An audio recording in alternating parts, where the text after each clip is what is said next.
Well, Election Day is less than a week away. Yeah, with the rise of misinformation, election workers have seen increased threats nationwide and here at home. We reported earlier this year that nearly a third of local election officials in Colorado have left their office since 2020. That's according to a report from Issue 1 released in September. Now, the top reason they're leaving, they say, are threats and harassment levied at election workers since the 2020 election. That has spurred the city of Denver to take an extra step to protect election workers. Your reporter Ashley Portillo is live in Denver with the latest on these new actions and these new steps they're taking. Ashley.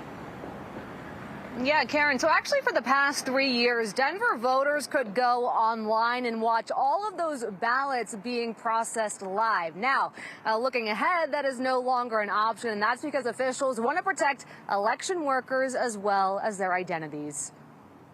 Chuck Browerman used to be the El Paso County clerk and recorder of 8 years. But it took a whole new level after the 2020 election, where there was a marked and sustained increase in threats towards election workers. Browerman said the threats range from people calling who are upset and angry, but they also became extreme. Some of them you shrug off, but others, when they begin to threaten you and say, hey, blood will be on your hands, or hey, we know where you live.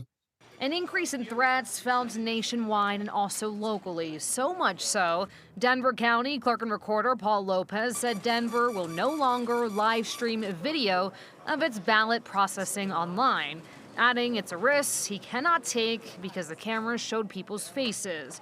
Unfortunately, the live stream has become a stage and a window for folks who are seeking to harm elections officials. Lopez said Denver was the only county left in Colorado that still live streamed the process. It sucks because it's something that I thought, would be helpful for transparency. Moving forward, he and Browerman both believe finding the balance of transparency, but also protecting people. We have to strike that balance between being transparent so people can see the functions of government. We have to make sure that the people who are doing the work of the people are safe, that they're protected.